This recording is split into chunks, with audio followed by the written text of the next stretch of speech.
할렐루야. 아멘. 우리 옆에 함께 앉으신 분들에게 은혜의 밤에 잘 나오셨습니다.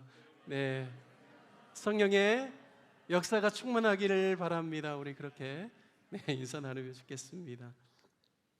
네, 이번 주와 지난주와 이번 주 복음에 대해서 생각하고 복음 앞에 함께 서는 그러한 시간이 되었으면 좋겠다라는 마음을 가지고, 지난주는 복음으로 깨어지다라는 제목으로 말씀 전했고요, 이번 주는 복음으로 깨뜨리다라는 제목으로 여러분과 함께 은혜를 나누고자 합니다. 함께 나누실 말씀은 마태복음 16장 13절에서 20절 말씀입니다. 마태복음 16장 13절에서 20절 말씀을 저와 여러분이 한 절씩 교독하도록 하겠습니다. 예수께서 가이사랴 빌립보 지방에 이르러 제자들에게 물어 가라사대, 사람들이 인자를 누구라 하느냐? 가로되 더러는 침례 요한, 더러는 엘리야, 더러는 에레미야나 선지자 중에 하나라 하나이다. 가라사대 너희는 나를 누구라 하느냐? 시몬 베드로가 대답하여 이르되 주는 그리스도시요 살아계신 하나님의 아들이시니이다. 예수께서 대답하여 이르시되 바요나 시몬아, 네가 복이 있도다. 이를 네게 알게 한 이는 혈육이 아니요 하늘에 계신 내 아버지시니라. 또 내가 네게 이르노니 너는 베드로라. 내가 이 반석 위에 내 교회를 세우리니 음부의 권세가 이기지 못하리라. 내가 천국 열쇠를 네게 주리니 네가 땅에서 무엇이든지 매면 하늘에서도 매일 것이요 네가 땅에서 무엇이든지 풀면 하늘에서도 풀리리라 하시고, 이에 제자들을 경계하사 자기가 그리스도인 것을 아무에게도 이르지 말라 하시니라. 아멘. 지난주는 복음으로 깨어지다라는 그런 제목으로 베드로가 예수님을 처음 만났을 때 어떤 과정을 통해 그가 예수님을 주님으로 고백하고 또 예수님의 제자가 되어 사명을 받았는지 말씀을 함께 나누었습니다. 누구든지 예수님을 구주와 주님으로 받아들이고 영접하면 단순히 자기 목숨을 유지하는 정도로 인생을 살아가는 것이 아니라 수많은 사람들에게 영향을 주는 예수님의 제자된 삶을 살게 되는 줄 믿습니다. 베드로에게 나를 따라오너라, 내가 너희로 사람을 낚는 어부가 되게 하리라, 그렇게 말씀하셨고, 베드로도 자신의 재산과 같은 그물을 버려두고 예수를 쫓았다라고 말씀합니다. 더 이상 베드로는 물고기 잡는 이 일에 자신의 삶을 매진하는 것이 아니라 수많은 사람들에게 영향을 주는 예수 그리스도의 제자로서의 삶으로 그의 삶의 방향이 바뀌었다라는 사실을 말씀을 통해서 우리가 분명히 알 수 있습니다. 세상에 영향력을 주는 삶, 특별히 영혼을 구원하는 삶, 주님의 제자로서의 삶을 살아가는 그 삶, 특별히 많은 부담이 있는 줄로 압니다. 그리스도인으로 살면서 아마 가장 부담스러운 단어가 어쩌면 전도일지도 모르겠습니다. 전도하면 당연히 그리스도인으로서 내가 감당해야 될 사명인 줄 다 알지만 본인이 직접 그 일을 하려고 하면 부담을 느끼고 또 심지어는 겁을 먹기도 합니다. 전도하면 마치 사람들이 나를 욕하고 핍박하고 해할 것 같고 성경에 나온 순교자들처럼 뭔가 순교할 것 같은 그러한 두려움도 들 때가 있습니다. 전도 현장에 나가면 실제로 상처받을 때도 간혹 있죠. 하지만 대부분 전도자들이 예의를 갖추어서 대상자에게 다가가면 그들도 맞아주든지 아니면 그들도 정중하게 거절하든지 가급적 서로에게 불쾌감이나 상처를 주지 않으려고 서로 노력하는 것을 볼 수 있습니다. 정말 중요한 것은 대상자가 아직 마음이 열리지 않아 지금은 복음을 받아들이려 하지 않을지라도 주님께서 전도자들을 통하여서 그들의 영혼의 마음을 두드리고 계신다라는 것입니다. 하나님께서는 복음을 통해서 사람들의 마음을 두드리며 그들이 가진 딱딱한 마음을 깨뜨립니다. 하나님께서 계속적으로 전도자들을 보내어서 딱딱한 사람이라고 할지라도 계속해서 그들의 마음의 문을 두드리는 것입니다. 그때 그들의 마음이 흔들리고 어느 시점에서는 그들의 그 딱딱한 마음이 확 깨어지면서 주님께 마음을 열고 나올 때가 온다라는 것입니다. 저는 어렸을 때부터 이제 교회를 다녔고 소위 말하는 모태 신앙이기 때문에 제가 누구에게 진지하게 전도를 받아본 적은 없습니다. 그런데 저보다 앞서 신앙생활하신 저희 부모님은 두 분 다 어릴 적에 전도를 받으셔서 아버님은 중학교 다니실 때 이제 신앙생활을 하게 되었고요. 어머님은 초등학교 다닐 때 몇 년간 신앙생활 하다가 여러 가지 사정상 청소년기에는 신앙생활 하지 못하고 저희 아버님과 결혼하면서 본격적으로 신앙생활을 하게 되셨습니다. 저희 아버님께서 중학교 때 그 마을에 전도사님이 한 분 계셨는데 아버님을 뵐 때마다 계속 전도를 했다라고 합니다. 근데 만날 때마다 아버님은 피해 다니다가 그 전도사님이 만나서 꼭 하시는 이야기가 너는 꼭 예수님 믿어야 될 것 같아. 너는 꼭 교회에서 신앙생활 해야만 할 것 같아 라는 이야기를 진지하게 해주셨다고 합니다. 도망 다니다가 너무나 그 전도사님에게 미안해서 이제 교회에 한번 나가게 됐고 그것을 기회로 신앙생활을 하게 되었습니다. 사랑하는 성도 여러분, 우리가 전도하면 당장의 사람들이 거절하고 받아들이지 않아 전도가 실패한 것처럼 보이지만 절대 그렇지 않다라는 것입니다. 하나님께서는 우리가 하나님의 명령에 순종하여 전도할 때 우리를 통해 사람들의 마음의 문을 두드리시고 하나님이 예비하신 때에 구원받기로 작정된 사람들은 반드시 주님 앞에 돌아와서 구원의 놀라운 영광을 경험하게 된다는 것을 저와 여러분이 잊지 않았으면 좋겠습니다. 우리가 전도하면서 한 가지 알아야 할 사실이 있는데요, 전도할 때 그리스도인 중에 상당한 많은 사람들이 두려움을 갖습니다. 자신이 나쁜 사람에게 전도하다가 해를 당하거나 귀신들의 역사로 자신이 어려움에 처할 것 같은 불안감, 또 두려움을 가지는 사람들이 실제로 많이 있다는 겁니다. 그런데 실상은 그렇지 않습니다. 오늘 우리가 읽은 마태복음 16장 13절에서 20절 말씀은 예수님께서 교회를 어떻게 세우셨는지, 그리고 그 교회가 어떤 일을 하게 될 것인지를 말씀해 주시는 중요한 내용이 기록되어져 있습니다. 예수님이 공생의 기간을 지나실 때 교회는 아직 출현하지 않았습니다. 그러니까 예수님께서 공생애를 사시는 그때예요, 아직 교회의 존재가 이렇게 부상하지 않았다라는 겁니다. 당시에 예수님께서 공생애를 하는 당시에 수많은 무리들이 예수님을 따랐습니다. 그 중에는 예수님께 헌신된 12제자들도 있었습니다. 12제자뿐만 아니라 성경을 잘 읽어보면 70인의 제자들도 있었다는 사실을 알 수 있습니다. 뿐만 아니라 예수님의 사역을 옆에서 사이드에서 계속해서 지속적으로 도와주는 믿음의 여인들도 참 많이 있었습니다. 그들도 제자들이죠. 뿐만 아니라 고린도전서 15장 6절 보면 예수님께서 성경대로 우리 죄를 위해서 죽으시고 장사 지낸 바 되었다가 성경대로 사흘 만에 다시 살아나셔서 베드로와 12제자들 그리고 일시에 한순간에 500여 형제들에게 부활하신 주님을 보이셨다라고 말씀하고 있습니다. 여기 나와 있는 500여 형제들도 다 예수님의 제자들입니다. 여러분, 예수님의 생애 가운데는 수많은 제자들이 있었습니다. 하지만 아직 교회는 세워지지 않았습니다. 교회가 세워진 때는 저와 여러분이 너무나 잘 알고 있습니다. 언제입니까? 예수님께서 승천하시고 오순절날 성령께서 강림하심을 통하여서 베드로와 제자들이 복음을 전하고 그 복음의 말씀을 디아스포라, 많이 흩어져 있었던 유대인들이 절기를 지키기 위해서 와서 그 복음의 말씀을 듣고 난 다음에 그들이 회개하게 됩니다. 그리고 성령을 받게 되고 그리고 침례를 받게 되면서 무려 일시에 3,000명이나 되는 어마어마한 숫자가 예수님께 돌아오면서 비로소 교회가 출현하게 됩니다. 우리는 그 교회를 가리켜서 예루살렘 초대교회라고 이야기합니다.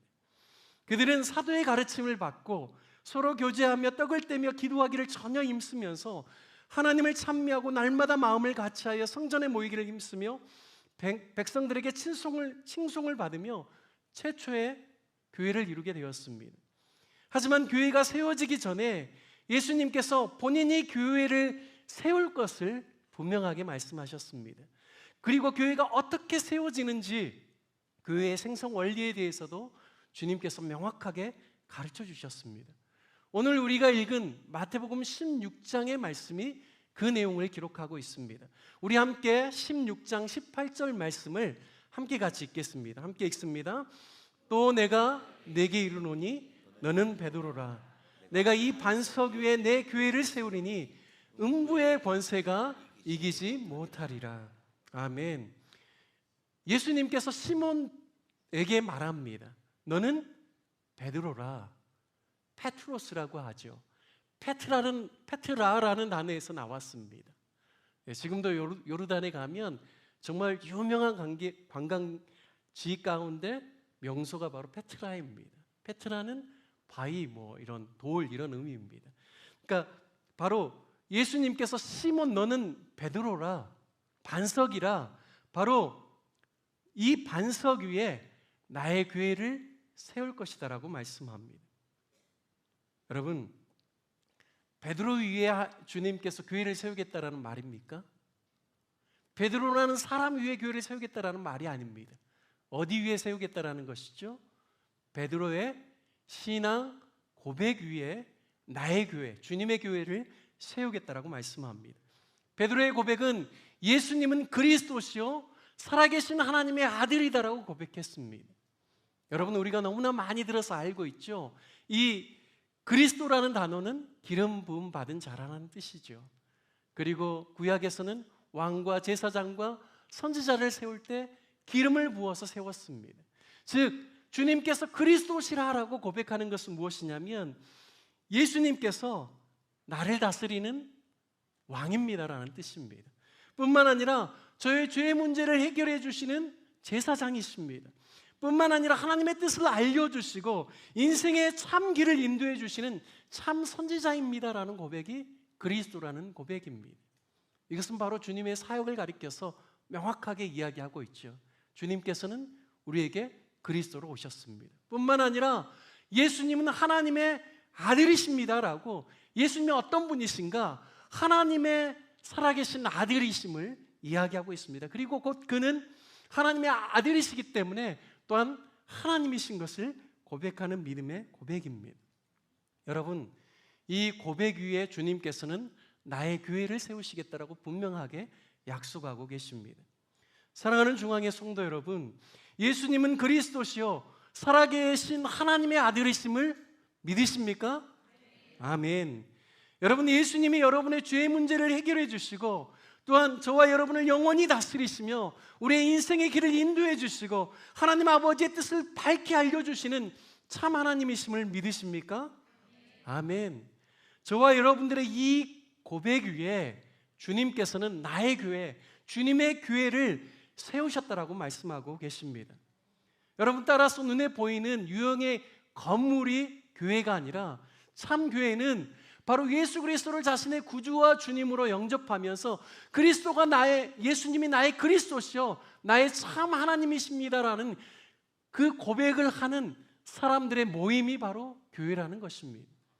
참 교회는 저와 여러분의 함께 연합되어 있는 이 모임이 교회라는 사실입니다. 여러분, 그래서 우리가 교동의 새 성전 건축을 위해서 기도할 때 늘 교회의 외적인 아름다운 성전이 세워짐과 같이 우리의 내면의 아름다운 성전도 함께 세워질 수 있도록 하나님 우리 교회에게 은혜를 더하여 주십시오라고 저와 여러분이 고백하는 줄 믿습니다. 여러분, 베드로는 주님은 그리스도시요 살아계신 하나님의 아들이다라고 분명하게 고백했습니다. 여러분, 이 고백이 나오게 된 배경에는 예수님의 질문이 있었습니다. 여러분, 그 배경에 대해서 우리가 좀 더 살펴볼 필요가 있습니다. 우리 13절 말씀을 함께 같이 읽도록 하겠습니다. 함께 13절 읽겠습니다. 예수께서 가이사랴 빌립보 지방에 이르러 제자들에게 물어 가라사대 사람들이 인자를 누구라 하느냐. 바로 예수님께서 자신에 대해서 사람들이 누구라고 하는지 질문하셨습니다. 더러는 침례 요한이요, 더러는 엘리야요, 더러는 에레미야요, 선지자 중에 하나와 같은 분이다라고 주변에 있는 사람들이 이야기한다는 것을 제자들이 전했습니다.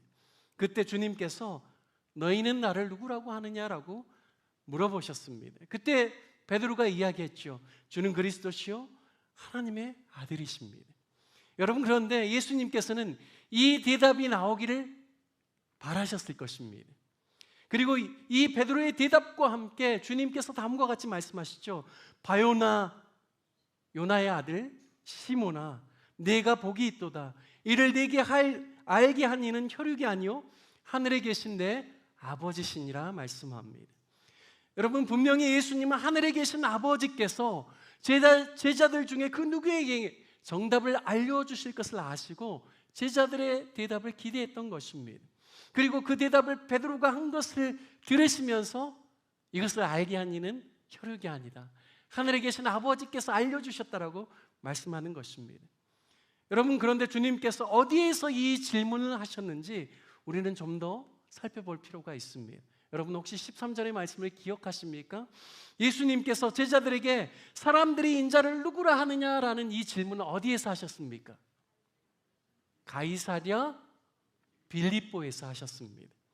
여러분, 이 가이사랴 빌립보는 이스라엘의 최북단에 있는 곳입니다.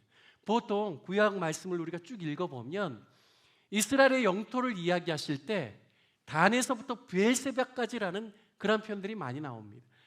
단은 이스라엘의 영토의 최북단을 이야기합니다. 브엘세바는 남단을 당연히 의미하죠.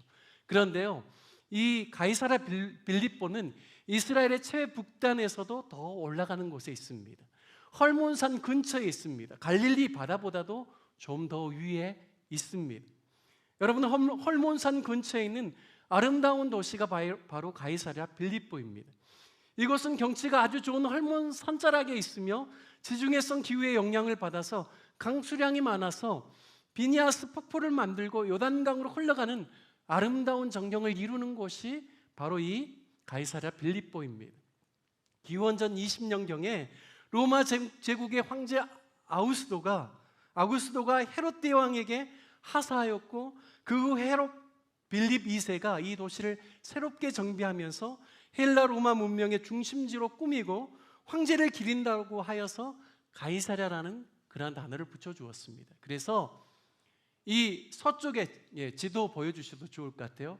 서쪽에 있는 항구 도시인 가이사랴, 우리가 잘 알고 있는 헤롯 대왕이 다스릴 때 유대의 중심지가 되었던, 수도가 되었던 이 가이사랴하고는 다릅니다. 가이사랴 빌립보는 북단에 있습니다. 저 파란색 표시가 가이사랴 빌립보 지역입니다. 그래서 이 가이사랴와 헷갈리지 않도록 가이사랴 빌립보라고 했습니다. 여러분, 그런데 이곳에 어떤 특별한 점이 있냐면요, 여기는 큰 암석으로 된 바위산이 존재하는 곳입니다. 바로 이 가이사랴 빌립보에는 거대한 판신전과 아우구스투스 신전이 있어서 굉장히 웅장함을 가지고 있는 곳이고 굉장히 화려하게 신전을 지어놓은 곳이 이 가이사랴 빌립보입니다. 그러니까요, 절대 바위의 돌 위에 지어진 신전이기 때문에 절대 깨어지지 않을 것처럼 보입니다. 절대 쇠하지 않을 것처럼 보이는 곳이 바로 가이사랴 빌립보에 있는 신전이라는 것입니다. 여러분, 예수님께서는 바로 이 가이사랴 빌립보 지역에 제자들과 함께 오셔서 특별히 예수님의 그 사역의 전환점이 되는 마태복음 16장에 바로 주님의 교회를 세우겠다라는 이 말씀과 더불어서 앞으로는 예수님께서 십자가에 달리시고 고난을 받게 되시고 죽게 되시고 하지만 3일 만에 부활할 것을 비로소 말씀하신 내용이 이 마태복음 16장에 나옵니다. 여러분, 왜 주님께서 앞으로 장차 일어나게 될 교회에 대해서 말씀하실 때 제자들을 이끌고 이 바위산이 있는 곳, 거대한 암석이 있는, 그리고 이곳에 조성되어 있는 신전이 있는 그곳에서 예수님께서 질문을 하시고 교회의 생성의 비밀에 대해서 말씀하셨는지를 여러분 좀 나누고자 합니다. 사랑하는 중앙의 성도 여러분, 주님이 세우신 교회는 어떤 조직보다 강하고 견고하며 주님이 교회를 통해서 나타내시길 원하시는 영광은 세상의 그 어떤 영광도 비교할 수 없다는 사실을 믿으시기 바랍니다. 주님의 교회가 세상 가운데 나아가 복음을 전할 때 어떤 세력도 해할 자가 없다라는 사실을 믿으시기 바랍니다. 여러분, 예수님이 지상 명령을 하신 후에 승천하시기 전에 제자들에게 다음과 같이 약속하셨습니다. 마가복음 16장 17절과 18절 말씀 보면 믿는 자들에게는 이런 표적이 따르리니 곧 저희가 내 이름으로 귀신을 쫓아내며 새 방언을 말하며 뱀을 집으며 무슨 독을 마실지라도 해를 받지 아니하며 병든 사람에게 손을 얹은즉 나으리라 하시더라 말씀합니다. 바로 주님께서 마가복음 16장 15절 말씀에 너희는 온 천하에 다니며 만민에게 복음을 전하라고 말씀하시면서 주님께서 이어서 약속하시는 바가 오늘 믿는 자에게 표적이 있을 터인데 귀신이 쫓겨가며 새 방언을 말하며 뱀을 집으며 무슨 독을 마실지라도 너희가 해를 받지 않냐며 너희가 사람에게 손을 얹은즉 그들의 병이 나을 것이더라고 약속하시는 것입니다. 여러분, 놀라운 사실이 있습니다. 믿는 자들이 복음을 전할 때 혹시나 해를 당할까 두려워하고 무서워하는데 주님은 우리가 해를 당하지 않을 것을 분명하게 약속하고 계십니다. 귀신이 우리를 공격하는 것이 아니라 오히려 우리가 사단의 나라를 공격하여 영적으로 귀신이 예수님의 이름으로 쫓겨나갈 것을 우리에게 약속하고 있는 것입니다. 사랑하는 중앙의 성도 여러분, 하나님께서 교회와 함께 하십니다. 교회의 구성원인 우리 성도들이 복음을 전할 때 주님이 함께 하십니다. 하나님께서 우리를 보호해 주십니다. 우리를 통하여서 치유의 능력을 나타내 주십니다. 성령의 능력이 나타나게 하십니다. 또한 우리가 복음을 전할 때 악한 영이 떠나가게 하신다는 사실을 믿으시기 바랍니다. 여러분, 마태복음 16장 18절 내가 내게 이르노니 너는 베드로라 내가 이 반석 위에 내 교회를 세우리니 뭐라고요? 음부의 권세가 이기지 못하리라 말씀합니다. 여러분, 예수님께서 본인이 세우실 교회는 가이사랴 빌립보에 세워진 신전보다 더욱 견고하고 결코 흔들리지 않을 것을 약속하고 계십니다. 더 구체적으로 음부의 권세가 이기지 못할 것이라고 말씀합니다. 여러분, 이 음부의 권세라는 이 단어가 영어 킹 제임스 버전에서는 The Gates of Hell이라고 되어 있습니다. 그러니까 헬이 뭐죠? 지옥입니다. 음부이죠. 음부의 문들이라고 이야기합니다. 음부의 문들이 너희를 이기지 못할 것이다라고 말씀하고 있습니다. 즉 복음이 들어오지 못하도록 방어하는 사단과 악한 영들이 성문을 걸어 잠궈서 통제하려고 하는데 복음은 그 영적인 방어문을 무너뜨리고 그 성 안으로 들어가서 어둠의 나라와 어둠의 권세를 공격하며 깨뜨린다라는 의미입니다. 여러분, 하나님을 믿지 않는 사람들은 자신이 어둠에 속한 줄도 모른 채 사탄과 악한 영의 종노릇하면서 그의 권세에 매어 죄를 분별하지 못하며 조종을 당하며 어둠의 나라 속에 있습니다. 여러분, 하지만 교회, 즉 성도들이 복음을 전하면 사탄과 악한 영들은 계속해서 물러가고 그 악한 영들의 영향력 아래 있는 사람들은 주님께 나아오게 되고 사탄과 악한 영들의 장악력은 계속해서 감소하게 되고 결국 그 사회와 도시와 나라가 하나님의 모습으로, 하나님이 원하시는 모습으로 변화된다라는 것을 내포하고 있습니다. 여러분, 복음을 전하면 악한 영이 우리를 해하는 것이 아니라 반대로 악한 영이 쫓겨가고 그들이 영적으로 붙잡아 놓으려고 했던 성문이 깨어져 나가면서 복음으로 말미암아 어둠의 나라에 속해 있는 수많은 영혼들이 그들이 묶여있는 흉악의 결박이 끊어지고 복음으로 말미암아 주님께 돌아와서 빛의 나라로 향하게 되는 줄 믿습니다. 여러분, 복음을 전하는 것은 영적 전쟁과도 같습니다. 이 영적 전쟁은 승리가 보장된 전쟁입니다. 왜냐하면 예수님께서 모든 구원을 주실 그 모든 역사를 주님께서 다 이루어 놓으셨기 때문입니다. 주님께서는 사망을 이기시고 부활하심으로 말미암아 사단의 모든 권세를 다 일시에 박살내버리셨습니다. 더 이상 사탄과 악한 영들은 우리를 해할 수 없고 그들이 할 수 있는 유일한 방법은 그들이 아직도 능력을 가지고 있다고, 그리고 우리는 믿는 자들을 해할 수 있다라고 속이는 거짓 속임수 외에는 그들이 우리를 해할 수 있는 어떤 방법도 없다라는 것입니다.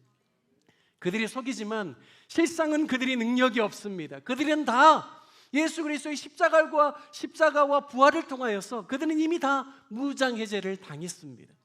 그럼에도 불구하고 복음을 전하지 못하도록 악한 영과 귀신은 무서운 존재이고 그들은 아직도 강력한 힘을 가지고 있다라고 믿는 자들을 속이는 것입니다. 여러분, 예수님께서 십자가에서 우리의 구원을 위한 모든 사역을 이루어 놓으셨음을 믿으시기 바랍니다. 여러분, 십자가를 통하여서 그리고 사망 권세를 깨뜨리시는 부활을 통하여서 주님께서 이 영적인 모든 싸움을 다 승리로 이끄셨음을 믿으시기 바랍니다. 여러분, 우리가 할 일은 주님의 그 승리를 선포하는 일입니다. 어둠 속에 결박 가운데 있는 수많은 사람들이 예수 그리스도를 믿고 빛의 나라로 올 수 있도록 주님의 승리를 선포하는 것이 저와 여러분들이 해야 하는 일입니다. 사랑하는 중앙의 성도 여러분, 복음을 전하는 것은 그리스도인의 사명이며 특권이며 하나님의 승리를 경험하는 특별한 은혜인 줄 믿으시기 바랍니다. 여러분, 복음 전하는 것을 특권으로 여기고 귀한 사명을 감당하여 주님을 더 깊이 경험하고 거룩한 영향력을 세상 가운데 나타내시기를 축복합니다. 말씀을 마무리하기 전에요, 두 가지 중요한 포인트만 말씀드리려고 합니다. 저는 복음을 전하는 방법이 두 가지라고 생각합니다. 첫 번째는요, 직접적으로 우리의 말을 통하여서 복음을 전하는 방법입니다. 두 번째는요, 간접적으로 우리의 삶을 통하여서 복음을 전하는 전도 방식이 있습니다. 여러분, 이 두 가지 방식 다 중요합니다. 말로 복음을 전하는 전도 방식은 반드시 훈련이 필요합니다. 여러분, 한 번도 복음을 전해보지 않는 사람이 예수님 믿지 않는 사람들에게 여러분 예수님을 믿으세요라고 이 짧은 한 문장을 말하는데 쉽다고 생각합니까? 어렵다고 생각합니다. 결코 쉽지 않습니다. 용기가 나질 않습니다. 누가 전도하라고 가자라고 해도요, 왠지 부담이 되고 선택하겠다라고 말하기가 쉽지 않습니다. 하지만 주님 사랑하는 마음, 영혼 사랑하는 마음, 주님의 명령에 순종하고자 하는 마음을 가지고 용기를 내어 첫 발을 내딜 때 그것이 훈련이 되는 겁니다. 훈련이 시작되는 것이죠. 훈련이란 처음에는 어색하고 잘 안 되고 뭔가 어렵게 느껴지지만 계속해서 반복하고 시도하면 어느 순간에는 그것이 잘 되고 때로는 수월하게 되고 또 익숙해지게 된다는 것입니다. 저는 처음 전도하러 갈 때 계기가 있었습니다. 복음 전도 사명에 특별한 열정을 가지신 한 형님이 계셨습니다. 그 형님은 제가 고등학교 다닐 때 신앙생활할 때 가장 저와 친했던 친구의 형님입니다. 제가 고1 때 기타를 배웠는데요, 고2 때는 제가 이제 찬양팀에서 기타 치면서 함께 했습니다. 그 형님이 저를 눈여겨보시면서 저에게 주일날 오후에 전도하러 가야 되는데 기타 쳐줄 사람이 없어서 좀 도와주면 좋겠다라는 이야기를 하셨습니다. 제가 전도에 대한 확신도 없고 열정도 없었지만 형님이, 제가 소중하게 여기는 친구의 형님이 기타만 쳐주라고 해서 따라가게 되었습니다. 저는 그 당시에 전라도 광주에서 고등학교 다니고 있었는데요, 형님이 저를 데려간 곳이 산수동이라는 동네입니다. 무등산으로 올라가기 직전에 나오는 동네인데요, 그 동네에서도 언덕배기에 언덕 쪽에 많은 점집들이 질비하게 있었습니다. 저를 점집으로 데려간 겁니다. 점집들이 모여있는 그 골목에서요, 저한테 찬양을 하게 하고 그분들은 전도지를 나누기 시작했습니다. 여러분, 그리고요, 그냥 찬양하면서 전도지 나누는 것뿐만 아니라요, 점집에 들어가는 겁니다. 전도지를 들고. 저는 그 형님과 누님, 제가 형님 누님을 따라갔는데요, 두 분의 굉장한 열정을 배우게 되었습니다. 처음 마음은 마치 제가 점집에서 무당에게 뭔가 막 해를 당할까 봐 두려운 마음이 있었는데요, 그 형과 누나를 따라다니면서 전도할 때 두려워할 필요가 없구나라는 것을 알게 되었습니다. 그 형님과 누님은 결혼하셨습니다. 두 분이 서로. 그리고 목사님과 사모님이 되셨는데요, 그 두 분의 열정을 통하여서 점집에 가더라도 무당집에 가더라도 내가 두려워할 것이 없다라는 것을 그때 처음 배우게 되었습니다. 그리고 제가 본격적으로 전도를 참여하게 된 계기는 대학교 2학년 때 복학하기 전에 예수님 인격적으로 만나고 캠퍼스에서 저 혼자 전도를 시도하면서입니다. 점심시간에 식사를 하고 난 다음에 캠퍼스에 앉아있는 학생들에게 가서 복음을 전하기 시작했습니다. 그런데요, 너무 혼자 전하는 게 힘들더라고요. 그래서 제가 기도하면서 선교단체에 좀 문을 두드리면 좋겠다라는 마음을 갖게 되었습니다. 예수 전도단체라는 단체가 있는데요, 예수님 전도 잘하는 단체일 것 같잖아요. 그래서 제가 예수 전도단 문을 두드리고 거기서부터 이제 캠퍼스에서도 믿음의 지체들과 함께 복음 전도하는 일을 하게 되었습니다. 처음에는요, 개인과 개인 간의 관계 속에서 복음을 전했는데요, 나중에는 캠퍼스 이른 아침에 대학교 정문에서요, 믿음의 지체들과 함께 모여서 예수님 믿으시라고, 예수님 믿으세요, 이렇게 우리가 소리를 치면서 함께 전도하기에 이르렀습니다.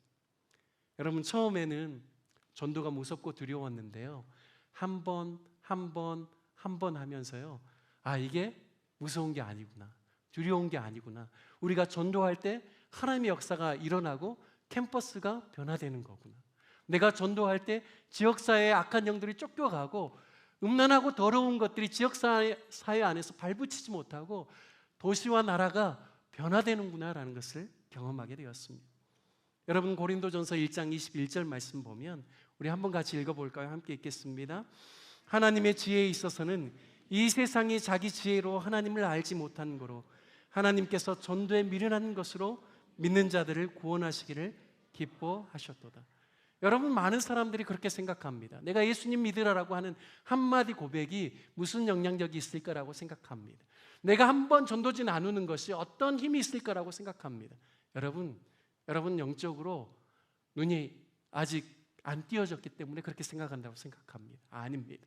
하나님께서는 나의 작은 몸짓을 통해서도요, 오늘도 하나님께서 예비하신 그 구원받기로 작정된 영혼의 마음을 두드리신다는 사실을 믿으시기 바랍니다.